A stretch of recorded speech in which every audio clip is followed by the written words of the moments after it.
嗰架警車4-5個人，包頭嘅又有，然後即係男女嘅都有。又攞住槍啊嘛。我冇有冇槍我唔知，佢哋總之就係一行人咁樣就直接撳門鐘就入嚟要睇我哋間房啦。Hello， 大家好，我係香馬人妻 Anthea。Hello， 我係 Ryan。意思啊，大家因為早排感冒呢，把聲到而家仲未好。上一條片已經好晒，今條片更沙。片嗰個 feedback 都幾多一下，不過大部分呢都係話佢好靚仔，佢而家已經自信心爆棚咗啦。冇啦，呢個 filter 冚咗之後，你唔認得我噶啦。上次嗰條街出片之後呢，其實嗰條街出片之後。上一次呢，我哋條片出咗街之後呢，都收到一啲觀眾有私底下 PM 我啦，就問我係咪攞 MM2H stay 喺檳城。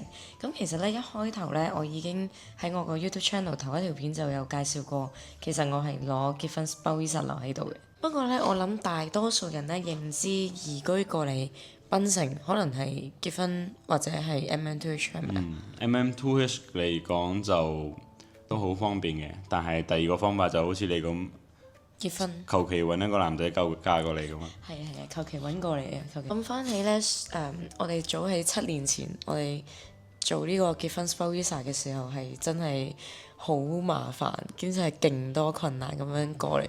而家就唔同晒啦，因為你都知呢邊政府幾年就換一次政策咁樣。有可能唔同咗嘅。我知係唔同咗，因為我哋即係嫁過嚟嘅女仔呢，其實我哋係會有1-2個群組呢，係大家會分享，一路入啲新嫁過嚟嘅女仔啦，會入嚟我哋個 group 度，咁就會分享最 update 嘅資訊。即係我所知道呢，而家嘅即係結婚過嚟申請 spouse visa 嘅方法係比我哋7年前簡單好多。不過呢，即係我自己唔熟 MM2H 啦，即係如果我覺得相比起我哋7年前辦呢個結婚 spouse visa 嘅時候，其實辦呢個辦嗰個辦唔係呢個辦，OK。爭啲俾人哋知我哋假結婚。我哋即係我想知道呢，而家 MM2H 同埋結婚 spouse visa 其實兩個簽證嚟講個差別係有啲乜嘢？我諗都有比較多人有興趣嘅呢樣嘢。MM2H 呢，我講翻簡單嚟講下，主要係3大個條件。頭一就係你需要一定要有良民證嘅，喺你個國家辦一個良民證。即係喺香港申請個良民證先可以過到嚟，咁有案底就唔可以咯。係啊，好似你可能我關我咩事？我冇案底嘅。第二個就係你需要買層樓，係咧你喺不同嘅州屬咧馬拉島，你買樓嘅門檻係唔同嘅。即係你意思係吉隆坡又唔同，檳城又唔同。個門檻。即係譬如可能我有聽過係檳城係幾多錢起跳啊？檳城如果你喺 Island 啦，檳島嚟講就係要100萬起。Okay. 但係如果你辦咗 MM2H 之後，你淨係60萬起就可以啦。即係有 discount 咁樣啦。講翻 mainland 咧，北海咧就係直頭係 even 你仲未申請 MM2H 都係60萬起就可以啦。Okay，因為北海平啲啊嘛。吉隆坡就係100萬起。但係呢個我哋講嘅係 condominium 係即係高樓，即係意思我哋香港嗰啲普通高樓，即係搭 lift 嗰種就叫 condo 啦。condo。第三樣呢，就係你需要喺我哋呢度嘅銀行定存一個15萬美金嘅。15萬美金即係港紙幾多錢啊？大約60萬。10萬馬幣。60萬馬幣度。即係120萬港紙左右咯，係咪？但係呢，如果你買咗樓之後呢，又可以拎翻一半出嚟喎，即係7.5萬美金。即刻攞啊！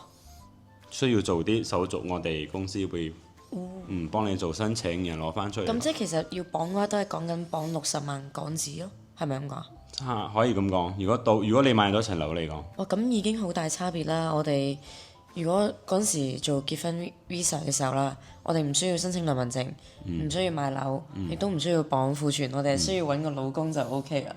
頭一就係你要揾一個人去，然後過嚟邊個邊個都唔知。不過呢，我而家有 update 過，就係我所知道啦。近期我哋未啱啱 renew 咗我哋嗰個結婚 spouse visa。之前啱啱嚟嘅時候呢，其實最長啦係可以 renew 最高係可以去到5年，但係而家其實最高係去到3年，你知唔知啊？唔怪之點解我哋今次又係攞3年，我冇攞過5年咯。但係我哋都生2個啦。但係頭啱開始嚟嘅時候仲未生仔，好似仲短。仲短仲短，係啊因為而家嘅話，就以前到而家都好啦。你啱啱嫁過嚟嘅時候，你冇小朋友咧，其實大多數佢哋會批半年或者1年俾你咯。咁但係其實好麻煩，你知道啦，我哋朝早仲要去排嗰個 immigration。immigration。OK，我哋嗰時去排 immigration 係兩公婆一定要去噶嘛，仲要交齊所有文件，又每次去啦，又要影相啦，又要俾錢啦，然之後又要排隊啦，其實哇，如果1年搞2次真係好麻煩。依度所以順便提一提嫁過嚟嘅女仔咧，如果一有咗小朋友，你係可以直接即係 even 你嘅小朋友未出世之前啊，你可以拎個超聲波，咁啱你 renew 嘅時候，其實就已經可以同佢講咗話，我哋有小朋友，你可唔可以 extend 長少少俾我哋？其實 normally 都可以攞到1到2年以上咁嘅時間，但係而家最長就3年咯。如果 MM2H 就唔同咯，MM2H 咧，我講翻，我哋有分3個等級嘅，但係我講翻比較多人申請嘅銀級啦。銀級你一申請咧，我哋嘅簽證已經係有5年嘅。即係保證一定係5年咁樣。5年之後再續簽。當然你要 fulfill 翻佢嘅條件啦，你唔可以就係 break 到佢個 policy 咁。攞你嘅菠蘿食啊！係頭先去新圍買咗啲菠蘿，我哋而家好 casual，我哋咁樣嘅拍法。你有冇睇到頭先最新嗰個 comment？ 打胎㗎本嚟，我打胎出嚟。你有冇睇到頭先最新嗰個 comment？有人講話我比較似本地人多過你似香港人多啲。正常嘅，因為講香港人靚仔啊嘛。香港其實冇乜靚仔。你記得你之前俾個警察 stop 咗你之後，佢都講你好似馬來人㗎。你zoom 1、2 zoom。馬來西亞本地人同香港人嘅樣有咩分別？我都揾過一個好似你嘅馬來人出嚟。你嗰個都唔知係咪 AI 嚟嘅，同你講，香港人冇你咁嘅樣。香港人冇咁粗眉大眼。多毛係咪？呢度 filter 咗啦，可能呢度睇100。你分分鐘都未必係純正本地華人。問我阿媽，嚟問我。俾奶奶睇到鬧鬼我哋。block 咗佢先。諗翻起啊，7年前係啦，有一樣嘢可以分享俾大家聽嘅。嗰陣時其實我哋算係幾開頭嫁過嚟去分享我哋結婚嘅手續同過程㗎嘛。嗰陣時好多女仔即係嫁過嚟嘅都唔知道呢樣嘢就係咩呢？原來呢，初嫁過嚟嘅時候啦，我哋有報我哋嗰個住址㗎嘛。咁即係證明我哋結咗婚之後會住嗰個地方啦，係需要申報嘅。咁其實呢，頭半年到1年入邊啦，原來呢係會有嗰個 immigration 嘅人，即係會派一啲類似警察咁樣嘅人啦，會上門查你係咪假結婚。係啊。嗰陣時咁啱佢唔喺屋企，我同奶奶喺屋企。然後嗰陣時我記得係結咗婚後半年幾嘅時候，即係佢唔會馬上嚟，佢會隔咗半年之後，然後去你嗰個住址去揾翻你呢一對公婆，即係去問你哋係咪真係結婚，同埋會睇你哋嗰個結婚相。結婚相係啦，結婚相啦，同埋會睇你哋屋企人啊係點樣啊，你哋個屋係點樣，你哋個房係點樣，佢要 make sure 你哋係咪假結婚。我相信到而家都有呢一樣嘢，所以呢，應該都有。都強烈建議啦，嫁過嚟嘅時候可能半年零咁樣，盡量留翻喺境內咯，即係盡量留翻喺呢一度，即係以防萬一。因為嗰陣時有講過，如果啦佢上嚟審查嘅時候，你兩公婆唔喺屋企啦，佢係需要寄封信去你度，定唔知要你翻嚟再報到。總之一定要見到你哋一次為止。但係佢係抽查，唔係個個都中，可能10 pair 入邊有2 pair 係中嘅啫。好彩奶奶又喺度。係啦，好彩阿媽又喺度，如果唔係嗰次就慘啦。喂，嗰次幾驚嘅，你知唔知啊？一落到嚟嗰架警車4、5個人，包頭嘅又有，然後即係男女嘅都有。又攞住槍啊嘛！我冇有冇槍我唔知，佢哋總之就係一行人咁樣就直接撳門鐘就入嚟要睇我哋間房啦，然後就攞個 passport 攞我哋結婚證咁樣睇晒。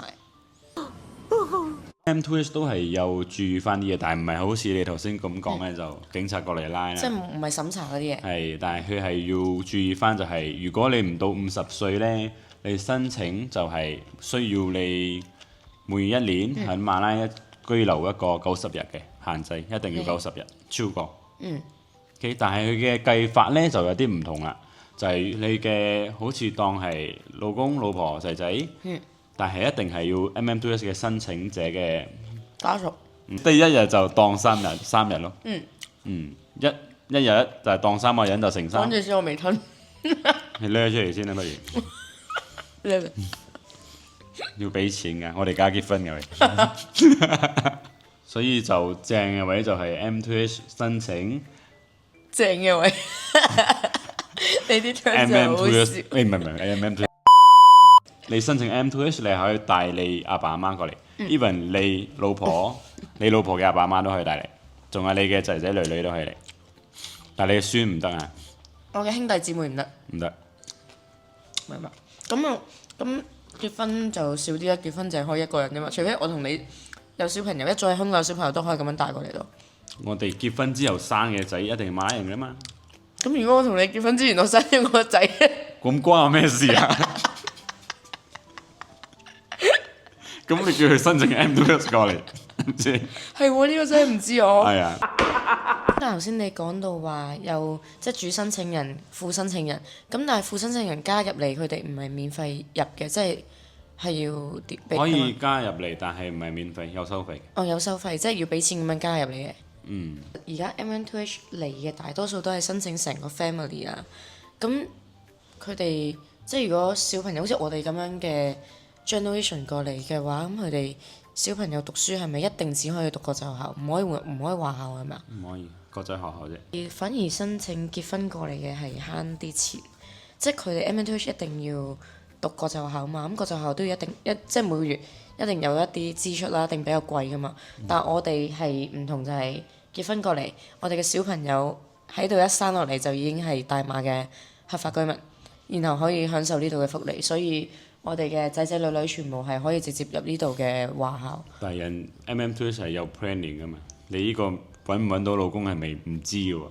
咁梗係咁講啦，即係係啊我意思個差別在於係呢樣嘢，即係我哋嘅小朋友係可以入本地華校，唔一定要揀國際學校，但係你哋一定要，我哋可以揀，你哋就冇得揀。冇得揀。我睇翻我哋而家嗰個 group 咧，真係越嚟越龐大，其實真係越嚟越多人嫁入嚟馬來西亞。MM2H 其實都多咗嘅。我覺得個原因咧，大部分啦入邊客仔有同我哋分享就係生活水平。生活水平呢度真係低嘅。第二個就係物價同屋價。物價同生活水平有咩係分別？冇分別。屋價即係話佢哋嗰度嘅樓啦 Okay ，even 佢哋隨便賣咗一間細方好細單位啦，喺呢度已經係可以賣到差唔多2000、3000幾尺嘅海景房喺賓島。哇，係，其實我覺得香港人咧，唔知點解好似有一個執着，佢哋好似一定要試下海景住海景房，係咪好多人都要求呢樣10個嘢？ 8個都有海景。因為我成日聽你講都係講話海景房一睇可就能個原因就係個價錢都唔係爭好遠，又平靚正。點解我唔攞個海景房？咁，同埋而家檳城都多咗好多新樓盤，其實幾靚。上次我跟你去睇有一個都唔錯喎，睇得好深入，但係嗰個成3000幾4000尺，嗰個普通係咪啊？你記唔記得啊？我記得。但係嗰個普通一家幾口真係住唔到，成幾代人一齊過嚟先住到，我覺得。佢哋地方太大，呢個地方太大，但係佢好正係佢完全成個 sea view 睇晒。但係講翻好似我哋而家 Spout Visa，你攞住個 Spout Visa，就係我發現嘅就係你而家你哋好似好多嘢都係要用我嘅身份去幫你做擔保人。另一半本地伴侶嘅另一半唔係個個都過嚟揾老公噶嘛，有啲過嚟揾老婆噶嘛，大佬。你講到全部過嚟揾男人咁。我哋就係要依賴我哋本地嘅另一半，所以先嚟到噶嘛。即係好似我哋講申請 Spout Visa 嘅時候啦，係一定要兩公婆一齊去啦，宣誓要兩公婆啦，然之後你係我嘅擔保人嚟噶嘛，佢全部你嘅資料唔係全部都要交晒嗰陣時，你而家 renew 都係㗎。唔係，就算而家啦，我哋結婚嫁過嚟嘅都冇辦法擁有一個完全屬於個人嘅戶口，銀行戶口係需要綁聯名，即係唔可以完全獨立自己完成申請一樣嘢咯，全部都要依賴另一半去 proceed。都有上網查啲資料就係、如果萬一離咗婚或者另一半鄉咗嘅話，點算？你想對我做咩嘢啊？你想毒死我係咪？唔係，咁你會睇到噶嘛？呢啲我聽日唔飲湯呢啲嘅。係做資料搜集需要嘅嘢嚟，OK？即係原來咧，我先發現啦，係可以靠我哋生咗出嚟嘅仔嚟做我哋嘅擔保人。即係如果我生落嚟嘅小朋友佢係一個大馬合法公民，我係可以申請一個類似單親證明咁樣嘅嘢。即係 even 你同我係離咗婚或者你走咗都好啦，我唔需要俾人遣點解忽然間返翻香港。去 check 咁嘅嘢？你想做咩啊？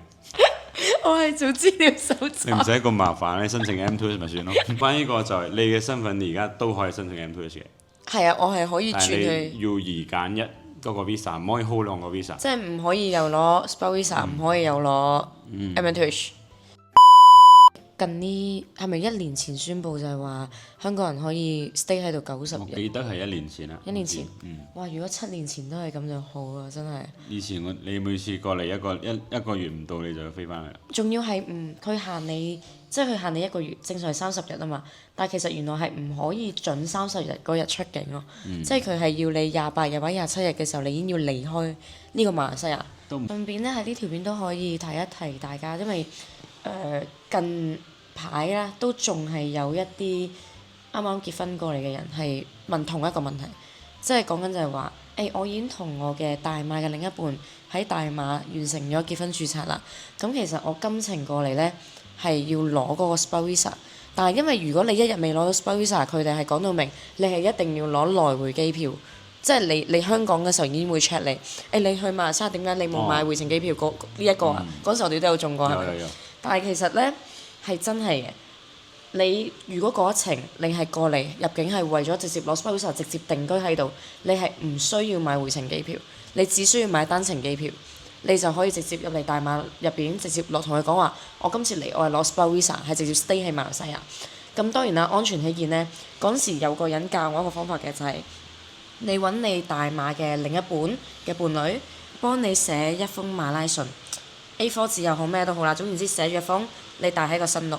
當你自己即係如果你同你另一半一齊入境係最好啦。但如果你真係有需要自己一個入境嘅時候，你攞住嗰封信，同埋你申請 spouse visa 嘅時候呢，未攞到之前啊，你申請緊嘅時候，你遞交晒文件，佢其實係有一張紙俾你，同你講話你係完成咗嗰個手續。嗰陣時我哋有一張唔知綠色定黃色嘅紙係交錢嘅嗰張紙。唔可以開嘅。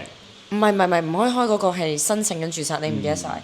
因為我 N 年前嗰張嘢個 notes 仲喺度，即係我睇翻，但係嗰個係7年前嘅 update 啦。如果你哋有需要都可以 send 俾你哋嘅。咁而家係唔同咗㗎啦，有啲係，但係呢一個係到而家都一樣，所以真係要緊記。提翻駕照呢個問題。駕照 MM2H 呢，你係可以喺呢度馬拉度考車嘅。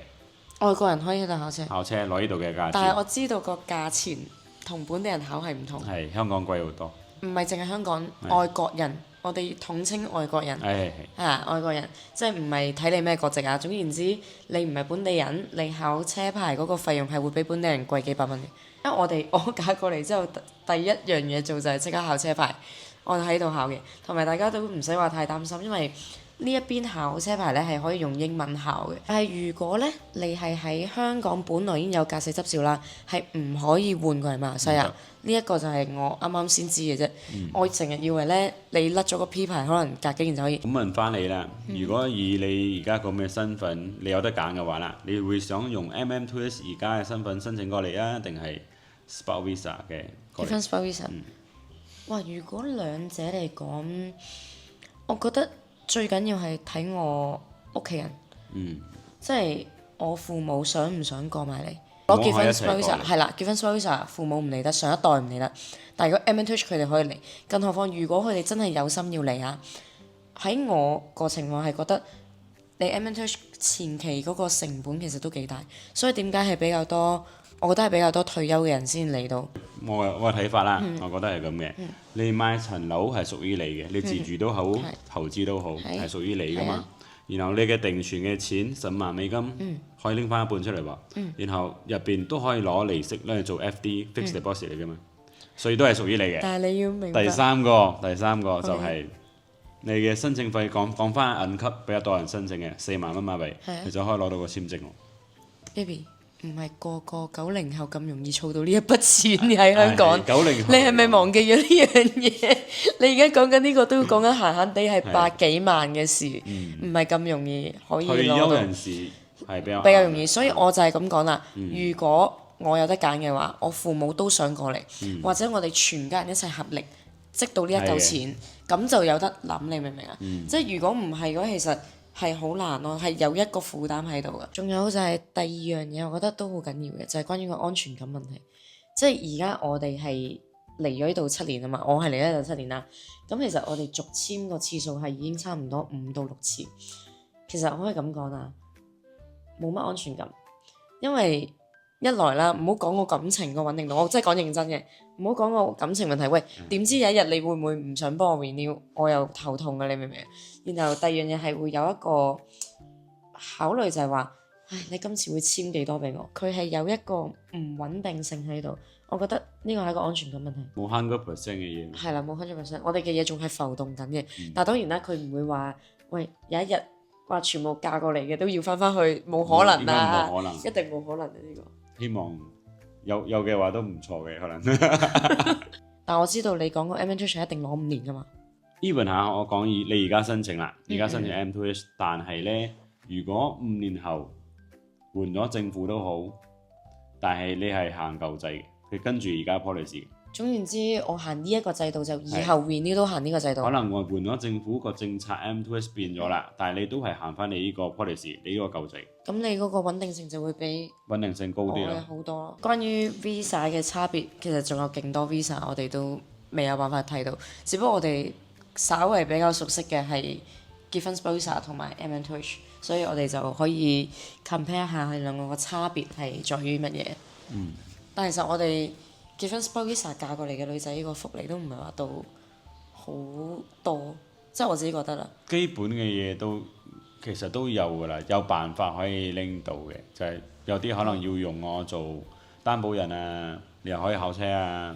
我想攞 PR 嘅話，就有需要用到你啦。但 PR 唔係咁容易攞。係啊，呢個需要去讀一讀佢條規。M2H 就冇可能攞到 PR，但係結婚但係結婚過嚟嘅就仲有一絲可能攞到紅卡。咁今日分享係咁多先啦，多謝晒大家睇啊！我哋同埋記得要訂閱我哋啊！我哋下一次再見，拜拜。